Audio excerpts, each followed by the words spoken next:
For 15 centuries, a secret slept under the wet soil of the Galilee. Experts insisted we already had every recorded word Jesus ever gave his disciples, but a dig on the northern shore of the Sea of Galilee proved otherwise. Beneath layers of mud, a buried church floor has revealed a message untouched since the Byzantine age, a message tied directly to Jesus and Peter, and what it suggests could shake the story billions grew up believing. The church hidden under Galilee's mud. On the northeastern shore of the Sea of Galilee, near where the Jordan River enters the lake, there is a low stretch of land called Elaraj. It sits right beside the water. The ground is flat, muddy, and thick with reeds and shallow pools. For a long time, it looked like nothing more than a useless swamp. Most archaeologists ignored it and focused on higher, drier ground nearby. The reason was practical. The groundwater here lies just below the surface, so any excavation trench quickly fills with lake water. Early surveys found a few stones and broken pottery, but nothing that seemed important. Local fishermen saw the place differently. During severe droughts, when the lake level dropped, they noticed straight stone lines appearing in the exposed mud. These didn't look natural. Researchers who study ancient shorelines added a crucial insight. By examining old harbor remains and layers of lake sediment, they concluded that during the early Roman period, the Sea of Galilee was several feet lower than it is today. That means the marshy area at Elaraj would once have been solid ground right at the water's edge, an ideal place for a lakeside village. One veteran fisherman and scholar, Mendel Nunn, spent decades mapping ancient harbor traces around the lake. His research suggested that today's lake level may be about 3 feet higher than it was in the centuries after Christ. If that's correct, a village that once sat along the shore could now be buried beneath river silt and flood deposits. Suddenly, Elaraj no longer looked like a useless swamp. It began to look like the drowned edge of a real, long-lost town. By the early 2000s, the search for the lost town of Bethsaida had turned into a serious dispute. One group of scholars argued that it lay on a ruined hill farther inland. Another group kept pointing to this flooded strip of land near the modern shoreline. Eventually, debate wasn't enough. Someone had to dig. A team decided to test the muddy ground at Elaraj and find out what, if anything, was buried beneath it. The Elaraj excavation project was set up as a joint effort between the Kinneret Institute for Galilee Archaeology at Kinneret College and a partner college in the United States. The work was led by archaeologists Morai Aviam and Stephen Notley. They started with small test pits in the mid-2000s. When those early digs hinted that something more might be there, they moved on to full summer excavation seasons. Their equipment was basic: shovels, trowels, measuring tools, and a web of pumps and hoses to keep the water level down. The goal was straightforward. Was there a settlement buried here? And when did people live in it? Digging at Elaraj was nothing like the tidy version of archaeology seen in films. The summer heat was heavy. Insects swarmed out of the reeds, and the soaked ground clung to boots and tools. Every trench filled again and again with groundwater, forcing the pumps to run for hours each day just to keep the deepest layers exposed. The moment the pumps stopped, water crept back in, turning clean trenches into shallow, muddy pools. Even so, year after year, the team returned and pushed the excavations deeper.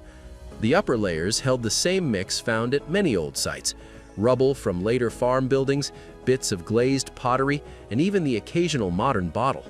Deeper down, the soil began to change, and more serious remains appeared, but nothing formed a clear picture yet. Broken wall tops, fallen plaster, and late pottery hinted at buildings, but the layout still made little sense. That shifted when a trowel hit stone with a sharp, clean tap. As the soil was brushed away, a straight edge appeared, then a clear right angle. This wall didn't twist or wander like a rough farm wall. It ran solid and straight. As the trench widened, more walls emerged, set neatly at right angles and running east to west. At the eastern end, a curved section came into view, built from carefully fitted stones. To anyone familiar with early churches, the shape was instantly recognizable. Over the next seasons, the plan became clear.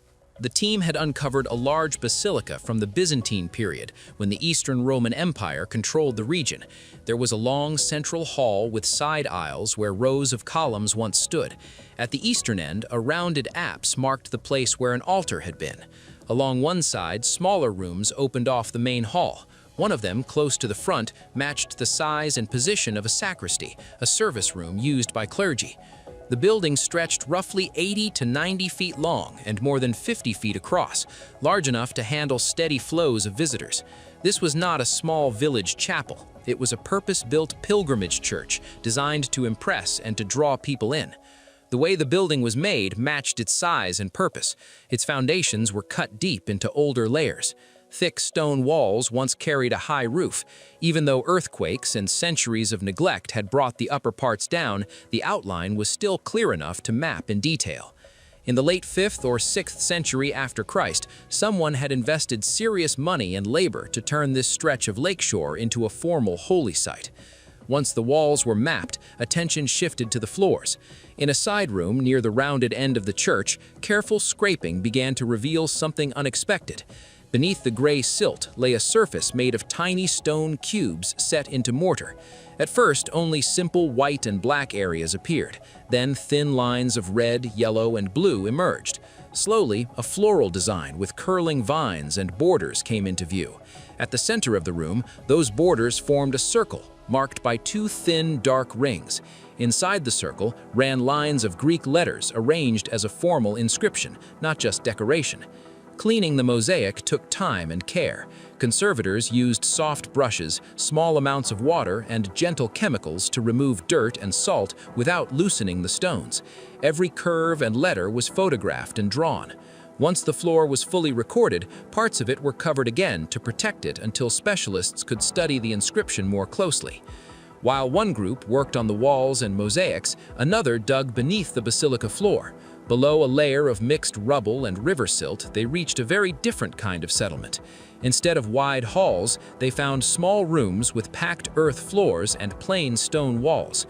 The pottery here belonged to earlier styles, and the coins pointed to the 1st centuries after Christ. The smaller finds filled in the picture of everyday life. In one house after another, excavators uncovered clusters of lead weights and stone net sinkers, the basic tools of people who made their living by fishing. They also found plain cooking pots, storage jars, and table bowls. In one building, they came across a rare bronze inkwell lying among the fishing weights. It was an unusual pairing, suggesting a household where someone worked on the lake but also kept written records. Nearby, remains of a Roman-style bath complex appeared.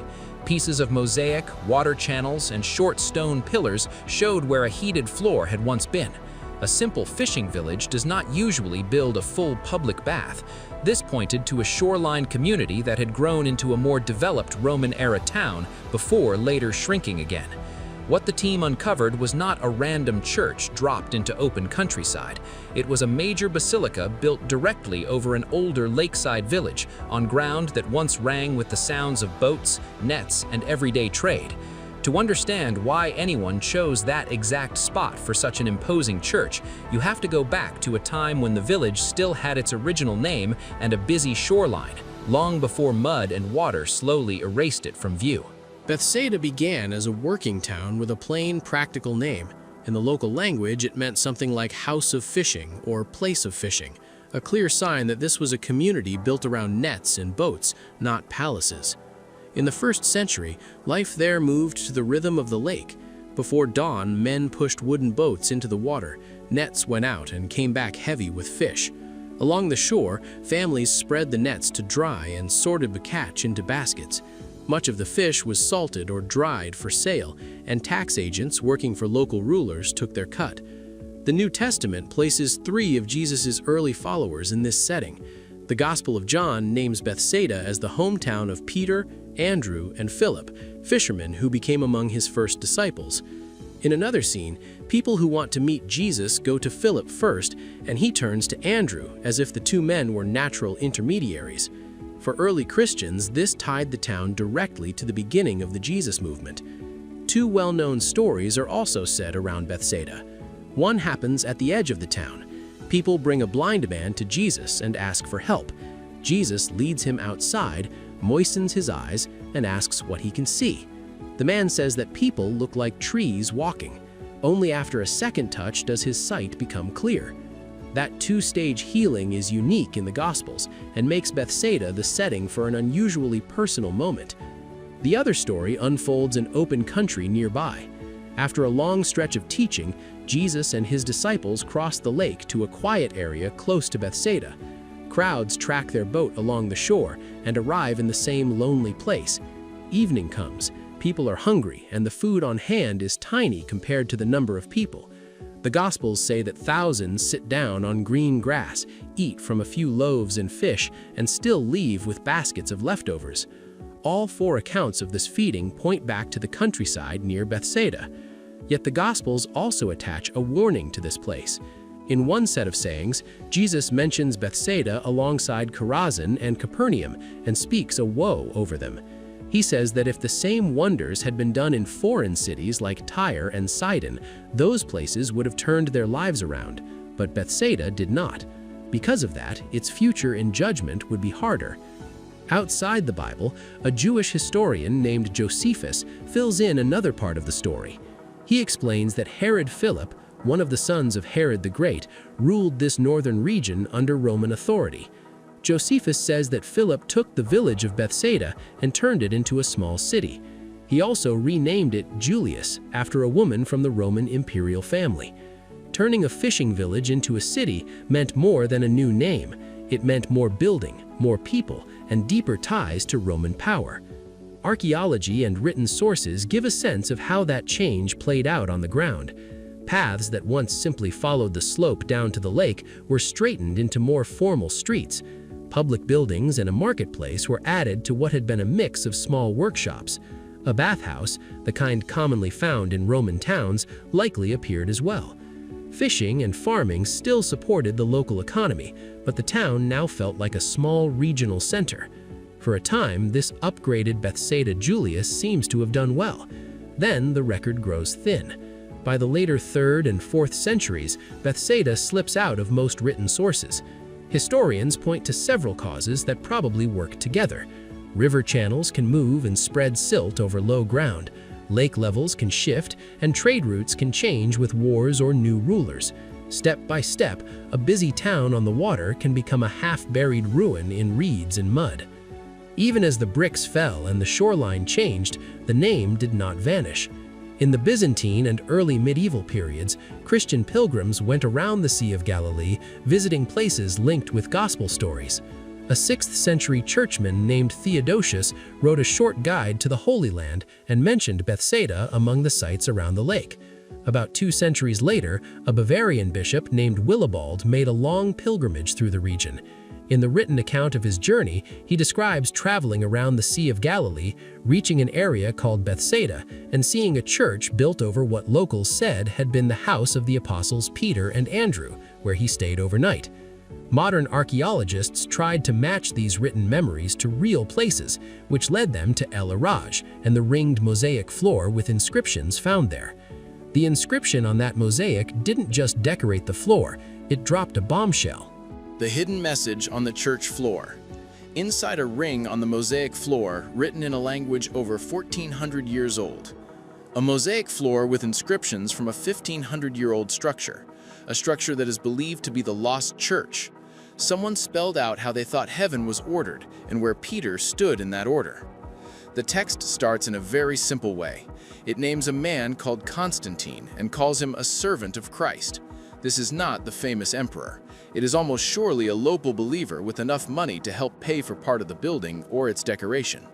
Then comes the line that makes this floor stand out. The inscription turns to Peter and calls him the chief and commander of the heavenly apostles. That powerful title did not come out of nowhere. In late ancient sermons and prayers, Christian writers often called Peter the chief of the apostles or the leader of the apostolic band, and some spoke of him as the one who holds the keys of heaven. The mosaic at this church shows that this way of talking about him had moved beyond books and into everyday worship. The keys in that title point back to one of the best-known lines in the New Testament.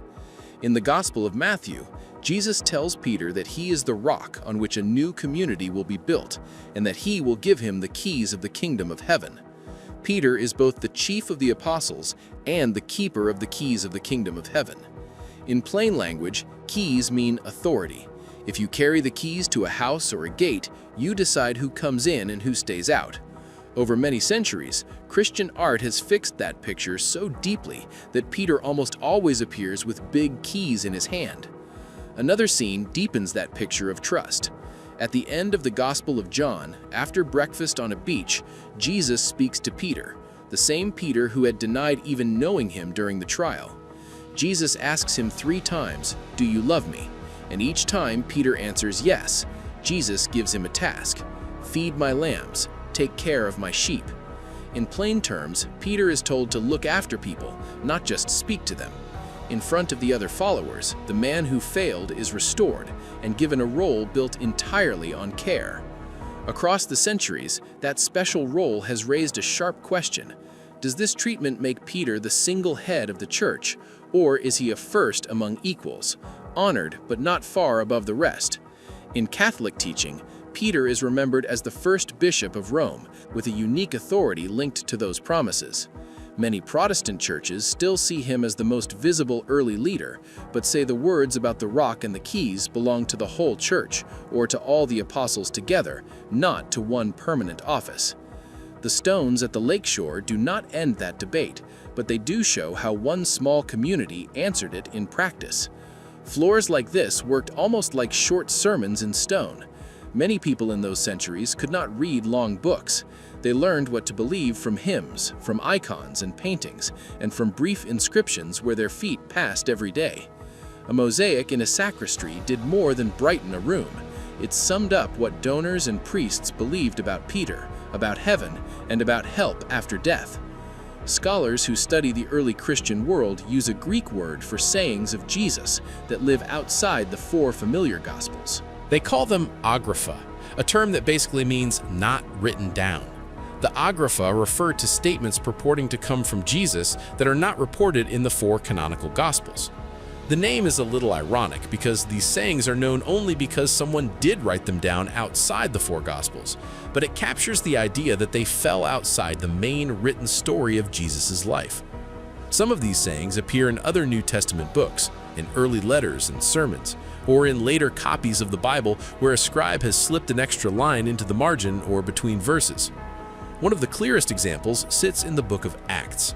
Paul talks to church elders and reminds them of a line from Jesus. He tells them to remember the words of the Lord Jesus, that it is more blessed to give than to receive. That sentence is treated as a direct saying from Jesus, yet it appears in none of the 4 Gospels. It is a classic case of a floating saying that the first believers kept and passed on, even though it never made it into Matthew, Mark, Luke, or John. Other early writings and hand-copied manuscripts carry more of these short lines, some close in tone to the Sermon on the Mount. Taken together, they show that Christians kept quoting and shaping the words of Jesus outside the written Gospels, even as the main stories of his life were being copied and spread. Historians do not treat every claimed saying as equal. When they meet a line of speech that is not in the 4 familiar Gospels, they ask how early the source is, whether the saying appears in more than one stream of writing, and whether the tone fits what the oldest sayings of Jesus already sound like. Even when a saying looks promising, many experts still mark it as probable or possible rather than certain. The inscription at the lakeshore fits into that wider world, but in a careful way. The phrases on the floor are not introduced as a quote from Jesus. They are titles and images that grow out of passages people already knew, such as the promise of the keys and the call to feed the flock. I mean, look at this. It's extraordinary. The entire inscription is here. This is the first time the world has seen this in 1,400 years. Yet at the same time, those titles do not come straight from any verse. They are this community's way of putting into words how they understood Peter's place between earth and heaven. Follow that thread out from this one room, and it leads far beyond the shore of the lake. Once people notice that not every remembered saying of Jesus sits neatly inside the 4 Gospels, they start looking for those loose lines in other places, from letters and early preaching notes to cracked tiles and old scraps of papyrus.